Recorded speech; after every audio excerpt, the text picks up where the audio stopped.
Selamat datang kembali di Bootcamp AI week ke-8. Pada kesempatan kali ini kita akan belajar studi kasus yang kedua, yaitu linear regression di Python. Untuk outline materinya sendiri, kita akan belajar apa itu regression di machine learning, lalu kita akan bandingkan regression dengan classification, lalu ada pengenalan linear regression, dan studi kasus linear regression di Python. Nah, kita masuk ke apa itu regression. Jadi regression ini merupakan salah satu algoritma supervised learning, berarti dia punya label.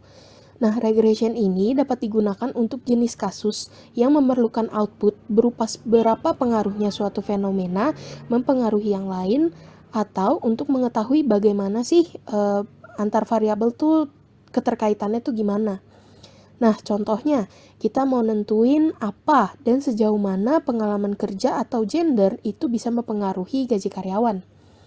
Kemudian, objektif yang kedua, regression ini bisa digunakan juga untuk memperkirakan respons menggunakan prediktor baru. Nah, biasa kita sebut ini namanya forecasting. Jadi untuk memprediksi hal baru gitu. Nah, contohnya, kita mau memprediksi penggunaan listrik rumah tangga untuk beberapa jam ke depan dengan mempertimbangkan fitur suhu luar ruangan, waktu, dan juga jumlah penghuni di dalam rumah tangga. Nah, sekarang masuk ke perbedaan antara regresi dan juga klasifikasi supaya kita bisa lebih paham apa sih bedanya, gimana sih cara bedainnya. Nah, ini ada tabelnya. Jadi kalau untuk regresi sendiri, fungsi pemetaannya digunakan untuk memetakan nilai data ke output yang bernilai kontinu. Jadi prediksi jenis datanya ini adalah data kontinu. Contoh data kontinu itu misalnya ada 1,1, 1,1222, dan seterusnya. Jadi dia kontinu nilainya, nggak diskrit, nggak terpaku. Contoh diskrit nih misalnya 1, 2, 3 gitu. Nggak ada 1,1, 1,2 diantaranya. Itu namanya data diskrit. Nah, ini yang data kontinu, jadi dipakai regresi dipakainya untuk yang data kontinu. Sedangkan klasifikasi, fungsi pemetaannya ini digunakan untuk memetakan nilai data ke output berupa kelas yang sudah didefinisikan. Nah, jadi prediksi jenis datanya ini adalah data diskrit. Misal data diskrit itu yang kayak tadi, 1, 2, 3, atau misalnya cancer, nggak cancer gitu. Nah, kalau regresi, tujuannya itu kita goals-nya adalah mencari best fit line yang dapat memprediksi output lebih akurat. Nah, best fit line ini adalah nanti tuh jadinya persamaan fungsi linear. Ada garis gitu di antara titik-titik dataset. Nah, nanti kita mau cari posisi garisnya nih paling bagusnya di mana sih supaya nilai dalam tanda kutip nilai error. Nanti itu kita bakal pakai namanya SSR. Nah, nilai SSR-nya ini bisa minimal. Nah, sedangkan kalau klasifikasi itu kita mencari decision boundary yang dapat membagi dataset ke dalam beberapa kelas yang berbeda. Nah, decision boundary ini nanti kita akan jelaskan di gambar. Nah, untuk metode evaluasi yang regresi itu pakainya MAE, MSE, RMSE, dan juga R-squared. Nah, terus untuk classification kita pakainya akurasi, presisi, recall, dan juga F1 score.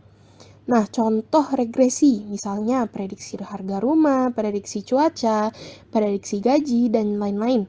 Nah, untuk klasifikasi, contohnya ada identifikasi spam email, identifikasi sel kanker, klasifikasi hewan, dan sebagainya. Nah, untuk variasi dari regresi ini, itu ada regresi yang linear dan juga non-linear. Sedangkan kalau klasifikasi, itu ada yang classifier biner, untuk 2 label aja, atau classifier multiclass, banyak label.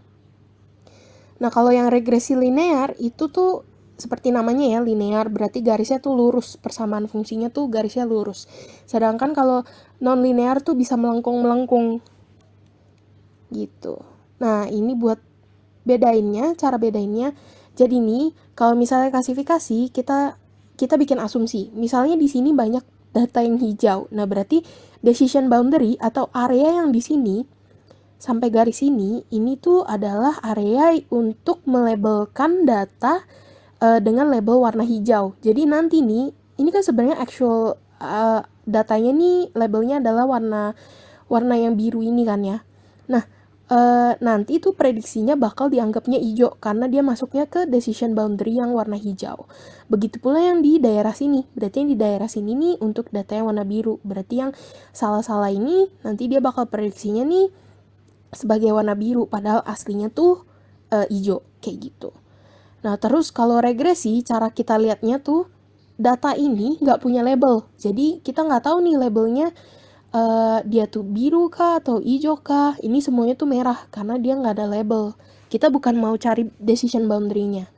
Nah, apa yang kita cari? Kita mau cari nih garis ini nih. Kita mau cari posisi garis ini yang paling optimalnya untuk dataset yang ini. Nah, untuk kasus yang digambar ini, kan kita lihat persebaran datanya nih, gimana ya, bilangnya tuh kayak garis naik begini, lumayan rapi gitu ya. Nah, makanya untuk kasus yang kayak gini, kita bisa pakai linear regression, karena kita bisa cari garis yang ini, kita mau cari posisinya tuh yang optimal untuk dataset yang bentukannya tuh hampir sebaris mirip gitulah, agak naik ke atas diagonal gini.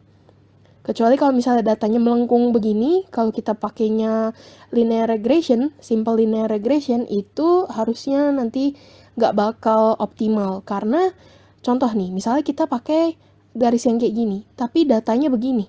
Nah, data yang di teratas sama terbawah yang di sini nanti, itu jaraknya bakal jauh banget dong dari garis.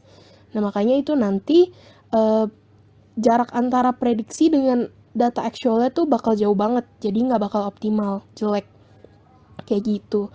Nah, untuk contoh klasifikasi itu algoritmanya ada logistic regression. Nah, paling disclaimer aja nih, bedain antara logistic regression dengan linear regression. Kalau logistic regression itu masuknya ke klasifikasi. Karena kita ngelakuin klasifikasi, jadi nanti ada persebaran data tuh 0 sampai 1. Nanti logistik itu kan seperti yang udah dijelasin di sesi sebelumnya, bentuknya itu curve, S-curve. Jadi dia melengkung bikin S kayak gini. Nah, nanti data yang di bawah 0,5 itu bakal dikategoriin sebagai label 0. Sedangkan data 0,5 sampai 1 itu bakal dikategoriin sebagai labelnya si 1. Makanya si logistic regression ini labelnya tuh biner. Kayak gitu. Jadi nanti tuh nilai diantaranya bakal dipepetin sesuai sama range probabilitas yang didapetin pas ngitung prediksinya. Kayak gitu ya. Nah, kalau linear regression ya itu, nanti kita bakal jelasin nih rumusnya. Intinya tuh beda dari logistic regression. Jadi disclaimer mohon diperhatiin ya. Takut ketuker. Namanya ada regression tapi ini sebenarnya klasifikasi gitu. Nah, terus untuk algoritma klasifikasi sendiri ini juga ada yang lain. Kita sering pakai tuh ada KNN, terus ada SVM, ada naive Bayes, dan juga etc. Nah, ini mungkin akan dijelasin di sharing session atau bisa juga dipelajari otodidak, karena ini cukup oke algoritmanya. Terus juga ada regresi. Nah, regresi contohnya tuh ada linear regression, multiple linear regression, polynomial regression, random forest regression, dan masih banyak lagi. Nah, ini cara bedain lagi nih antara klasifikasi dengan regresi. Kalau misalnya dalam kasus kita mau lihat cuaca nih, kalau misalnya klasifikasi itu kan kita udah tahu nih labelnya. Berarti kalau di kasus ini kan labelnya ada cold dan juga ada hot. Nah, kalau cold ini berarti decision boundary-nya nih dari berapa nih? Misalnya minus 60 Fahrenheit sampai 60 Fahrenheit. Deh kategoriin itu berarti nanti data yang ada di situ bakal dilabelin cold. Sedangkan buat yang 60 sampai 230 itu bakal dilabelin hot. Ini kalau kasusnya klasifikasi. Nah, kalau regresi kita diberikan data input fitur nih. Misal dikasih cuacanya lah, misalnya temperatur, humidity, kelembapan, dan sebagainya. Nah, terus kita mau prediksi nih, kalau misalnya kita kasih input fiturnya kayak gini, kira-kira nih Fahrenheit-nya derajatnya tuh berapa ya gitu. Jadi yang kita cari tuh nilainya kontinu. Kita mau lihat persentase nilainya. Nah, dalam kasus ini tuh berarti si Fahrenheit-nya, nilai Fahrenheit-nya tuh berapa. Kayak gitu. Nah, terus ini ada contoh lain nih. Misal ada profile student. Nah, kita mau lihat nih student nih prediksinya bakal lulus atau enggak. Nah, kalau misalnya masuk ke klasifikasi, berarti dia bakal cuma ada 2 hasil nih, antara dia lulus atau gagal. Udah cuma itu doang. Nah, kalau misalnya masuknya ke regresi, input fitur si student ini, nanti outputnya itu bakal berupa persentase prediksi nilai si student ini. Jadi nanti bakal prediksi nilai kontinunya gitu, bukan langsung dijabarin dia tuh lulus atau enggak gitu. Nah, udah belajar mengenai konsep umum generalnya regression, sekarang kita akan masuk ke linear regression. Nah, jadi linear regression ini merupakan teknik regresi paling dasar dan banyak digunakan. Linear regression adalah metode statistik untuk memodelkan hubungan antara dependent variable dengan sekumpulan independent variables. Nah, maksudnya, jadi kita mau ngerelasi ini hubungan antara dependent variable tuh si outputnya, si Y-nya, titiknya itu. Sedangkan sekumpulan independent variables itu si fiturnya. Jadi nanti independent variable ini adalah si titiknya, titik yang kalau digambar tuh XY-nya nih titiknya ini. Nah, sedangkan kalau independent variables tuh lebih ke fiturnya, si range X yang dipakai nih apa gitu. Nah, salah satu keuntungan utamanya adalah kemudahan dalam menginterpretasikan hasil. Untuk simple linear regression, pendekatan dilakukan dengan cara memprediksi sebuah respons menggunakan fitur tunggal. Nah, jadi kita bakal memprediksi responsnya tuh si Y. Menggunakan fitur tunggal tuh berarti si X. Jadi goals-nya itu kita mau cari fungsi linear yang bisa memprediksi si Y seakurat mungkin sebagai fungsi dari fitur atau independent variable X. Nah, udah jelasin pengenalannya dulu nih, terus sekarang kita masuk ke algoritmanya. Nah, ini kan karena linear regression itu metodenya statistik, berarti dia tuh ada hitung-hitungannya. Nah, paling sebelum masuk ke rumus, kita perlu tahu dulu di sini ada term Y. Y ini adalah dependent variable, si titiknya. Terus si X itu adalah independent variable, si fiturnya yang mempengaruhinya gitu. Nah, terus ada BO, B0. B0 ini intercept, yaitu menunjukkan titik di mana garis regresi yang diperkirakan memotong sumbu Y. Sedangkan B1 itu adalah slope. Slope itu menunjukkan kemiringan atau gradien garis regresi yang diperkirakan. Nah, untuk kita nyari persamaan linear, estimasi regresinya, itu kita pakai rumus ini. Fx sama dengan B0 plus B1x1. X1 ini tergantung sama isi di dalam Fx ini ya. Kalau misalnya di sini X1, ya di sini X1. Kalau misalnya ini X2, input fitur kedua, berarti di sini input fitur kedua, kayak gitu. Nah, untuk B0 sama B1-nya itu selalu sama untuk semua independent variables. Terus, Fx ini kan kita udah dapetin prediksinya kan, prediksi titik data outputnya tuh di mana gitu. Ini yang output prediksi ya. Nah, untuk kita ngetahuin jarak bedanya, itu kita pakai namanya rumus residual. Jadi residual ini kita menghitung perbedaan nilai data output yang actual dengan data output yang hasil prediksi dari hasil Fx ini. Nah, terus kita juga bisa hitung sum of squared residual. Jadi nilai yang ini dikuadratin terus ditambah kalau misalnya independent variables-nya banyak. Nah, kita ngitung SSR ini tujuannya supaya kita mau meminimalkan nilai SSR ini supaya kita bisa dapat predicted weights-nya. Dalam hal ini berarti si B0 sama B1-nya yang terbaik. Jadi, koefisien regresi di persamaan linear yang sederhana ini, itu koefisiennya adalah si B0 sama B1-nya. Jadi kita mau ngupdate si B0 sama B1-nya, kita mau cari nilai yang paling optimal supaya bisa dapat garis posisinya tuh yang terbaik gitu. Nah, fungsi dinyatakan perfect fit jika nilai prediksi dan actualnya itu benar-benar cocok satu sama lain. Jadi residualnya tuh minim banget. Nah, kalau bisa jangan-jangan residual tuh 0. Nah, itu bisa dilihat dari representasi nilai R-square-nya itu 1 atau SSR-nya itu nilainya 0. Nah, terus R-square ini juga disebutnya coefficient of determination. Ini memberitahu jumlah variasi di Y yang bisa dijelaskan oleh dependensi dengan X menggunakan model regresi tertentu. Semakin besar nilai R-square ini menunjukkan kecocokan yang lebih baik, berarti bahwa model bisa menjelaskan variasi output dengan input yang berbeda secara lebih baik. Nah, jadi kalau misalnya SSR 0 nih, berarti kan si titik output actual dengan titik output yang predicted itu kalau misalnya hampir sama ya, misalnya 25,25, ternyata predictednya juga 25,25, karena dikurangin berarti hasilnya 0 kan. Kalau misalnya semuanya itu hampir sama, segaris gitu sama prediksi antara prediksi sama actualnya, otomatis kan bakal 0 semua tuh. Makanya ketika 0 kuadrat itu dijumlahin, itu hasilnya bakal tetap 0. Kayak gitu. Oke, lanjut lagi. Nah, ini untuk gambarnya. Nah, cara kita lihatnya kayak gini nih. Jadi, actual response atau respons asli yang dari dataset itu ditandain sama bulatan hijau.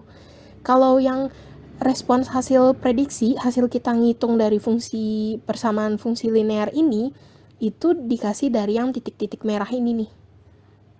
Nah, nanti tuh plottingnya jadi ngikutin aja garis si merahnya ini kemana buat nyiptain si garisnya ini.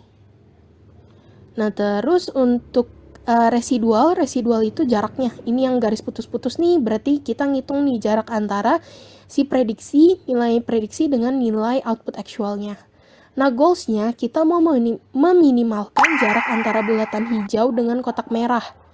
Ya, berarti kita mau meminimalkan si residualnya ini, supaya dia kalau makin dempet kan berarti nanti nilai SSR-nya makin kecil kan. Nah, caranya adalah kita mau buat titik-titik kotak merah ini menjadi lebih dekat dengan bulatan hijau. Dimana kita sebisa mungkin bisa mendefinisikan lebih dekatnya tuh secara lebih baik gitu loh. Jadi misalnya garis ini nih yang paling baik untuk ngerepresentasiin jaraknya tuh yang paling minimum gitu untuk titiknya secara keseluruhan. Nah, udah teorinya, paling kita masuk ke studi kasusnya ya. Jadi studi kasusnya mengenai linear regression di Python. Nah, untuk datasetnya sendiri, ini kita bakal pakai salary data. Jadi data gaji, di sini ada gaji dan juga pengalaman kerja dalam satuan tahun. Nah, contohnya misalnya kayak gini. Ini 1,1 tahun gajinya sekian. 1,3 tahun gajinya sekian, kayak gitu. Nah, untuk datasetnya saya ambil dari Kaggle, bisa juga scan QR code ini untuk masuk ke sini juga sama, atau bisa cari juga. Ini gambarnya yang kayak gini ya, gambar datasetnya di Kaggle. Dibuat oleh Karthik Verakumar ini. Nah, ini untuk implementasi linear regression-nya. Ini paling algoritma yang saya pakai sih untuk kasus dataset yang ini. Jadi yang pertama, itu download dulu datasetnya dari Kaggle. Terus yang kedua, saya import libraries yang dibutuhkan. Yang ketiga, saya load datasetnya. Yang keempat, saya coba ekstrak variabel mana yang dependent dan juga variabel mana yang independent. Terus saya coba visualisasiin dataset yang aslinya. Jadi diplot gitu, di scatter plot. Nanti dilihat titik-titiknya. Distribusi datanya maksudnya. Nah, terus saya split datasetnya karena mau di-train juga dites. Terus saya definisiin dan juga trainingin model regresinya. Dalam hal ini berarti si simple linear regression model. Terus saya evaluasi performa modelnya. Lalu saya tes dan visualisasiin model regresinya. Nah, supaya ini saya udah bikin code-nya. Jadi ini sekalian saya jelasin ya. Paling buka dulu Jupyter Notebook-nya. Nah, kalau udah dibuka, paling langsung buka aja ke tempat yang kalian mau. Nah, ini bisa klik New, terus ke Python 3, terus langsung buka aja. Nanti ada buka Python Notebook. Nah, paling, sebelumnya kan mau download dataset ya. Untuk datasetnya, paling saya jelasin di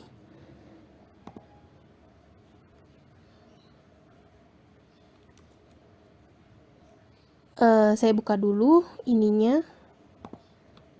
Nah, untuk cara download dataset dari Kaggle, itu tinggal pencet yang ini ya, download 454B ini. Nah, ini nanti perlu sign in dulu, tapi saya udah sign in, udah download. Nah, ini paling nanti tinggal download aja sih kalau misalnya udah sign in.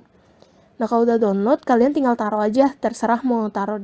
Lebih enak sih taruh di satu directory yang sama dengan file IPYNB yang nanti kamu bakal buat sih. Nah, ini aku masukinnya di datasets, terus ini, salary_data.csv. Nah, ini aku udah bikin, jadi aku jelasin aja. Nah, ini adalah simple linear regression untuk AI ke week ke-8. Nah, jadi di sini saya import dulu libraries yang dibutuhkan, nanti bakal butuh ini sebenarnya dasarnya sih, biasanya 3 ini yang didefinisiin duluan. Saya rada lupa sih butuh NP NumPy atau enggak. Tapi untuk plotting itu pasti pakai Matplotlib untuk scatter ngelihat distribusi datanya. Terus Pandas ini untuk data frame yang read CSV-nya. Terus bakal pakai juga sklearn. Nah, untuk sklearn paling diperhatiin aja ya, jangan lupa di download. Cara ceknya itu bisa buka Anaconda Prom, terus klik aja Conda List. Nah, paling cek aja nih di bagian sini itu kalian udah ada belum yang namanya Scikit-learn. Nah, ini sklearn ini library yang dipakai untuk kebanyakan model machine learning. Jadi kalau misalnya kalian belum install, bisa install aja pakai Conda install Scikit-learn. Ini.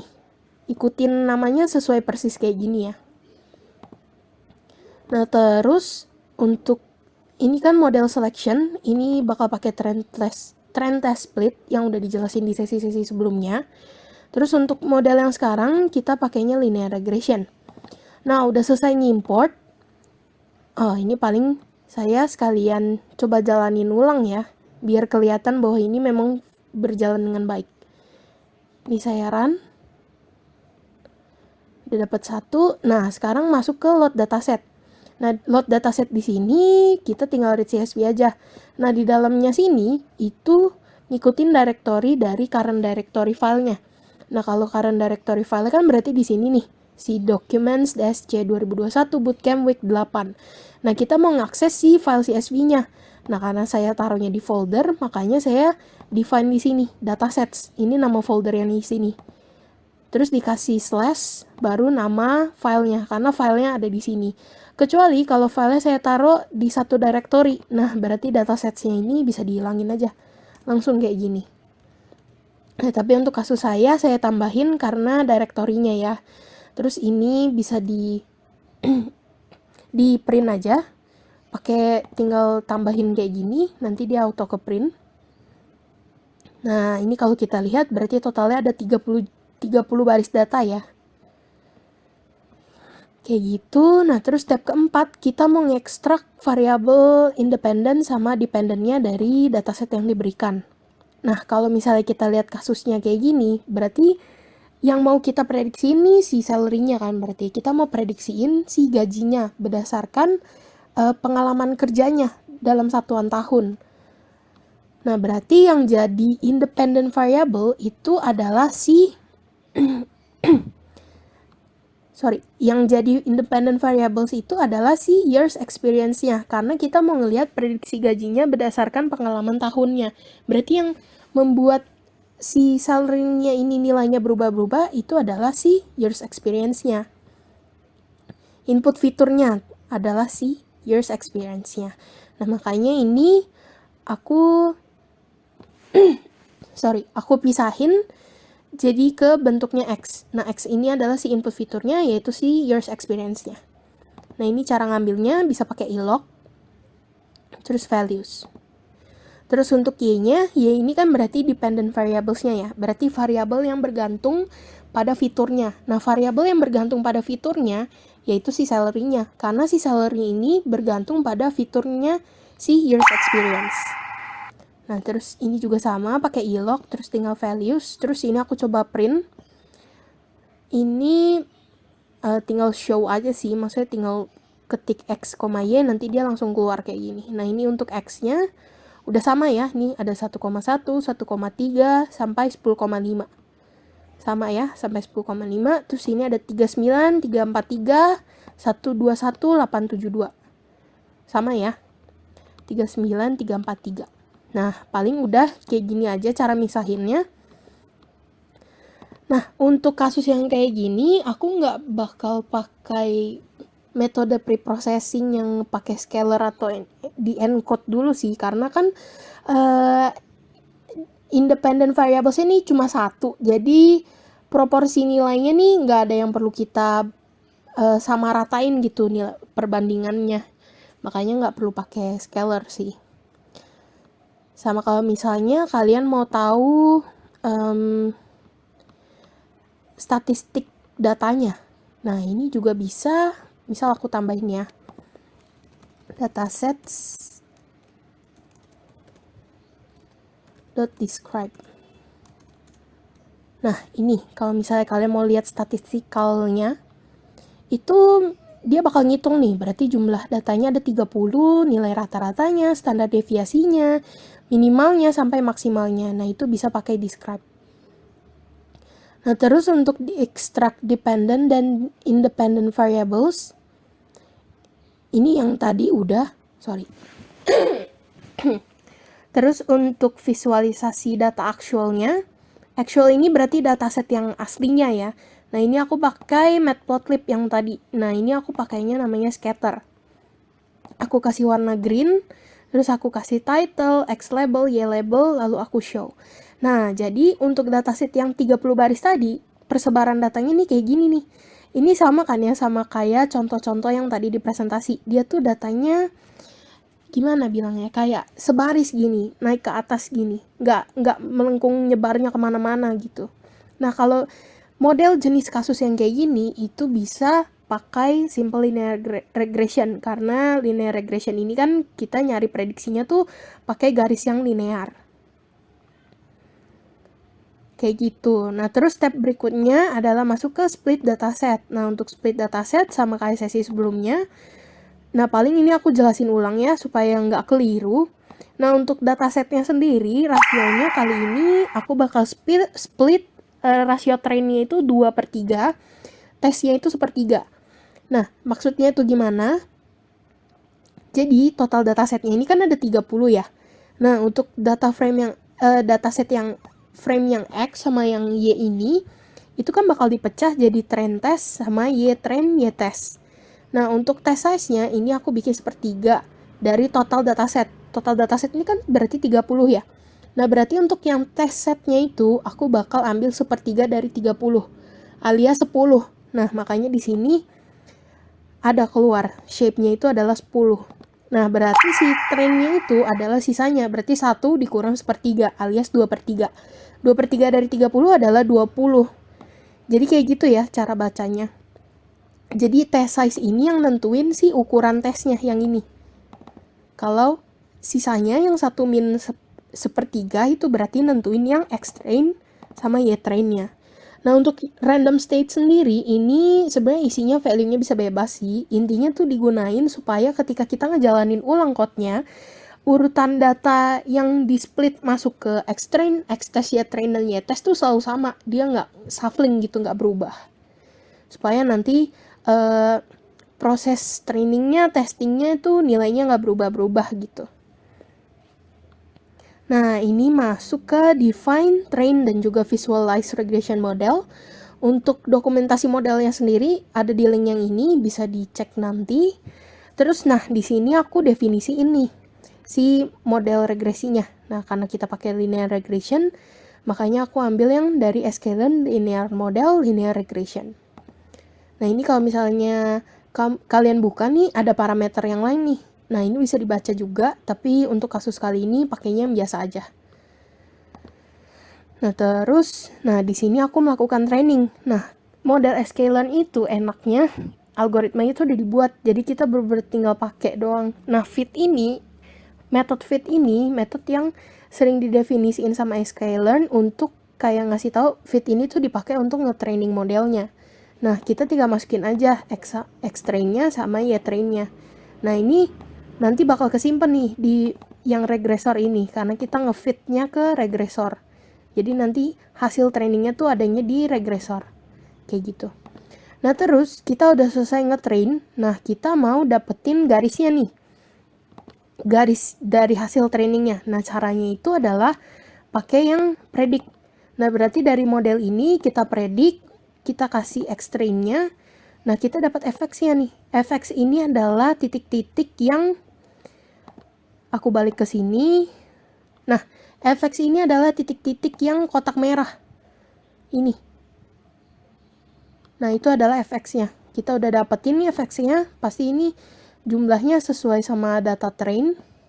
Kalau kita lihat 5 kali 4, 20 ya, benar. Nah, terus kita coba scatter nih. Kita coba plot. Nah, kalau yang tadi kan scatternya udah kan ya, udah pakai dataset yang X sama yang Y. Sekarang kita coba plot untuk yang training datasetnya aja. Makanya berarti scatternya saya pakai yang X sama Y train. Terus untuk plottingnya itu masukinnya X train, terus sama fx ya, f_x ya. Itu sih titik-titiknya. Nah, nanti untuk plottingnya, nanti dia bakal bikin garisnya sesuai sama titik-titik yang itu, yang dari hasil fx-nya. Nah, terus colornya udah di-define, ini ada judulnya, labelnya, sama X labelnya sama Y labelnya.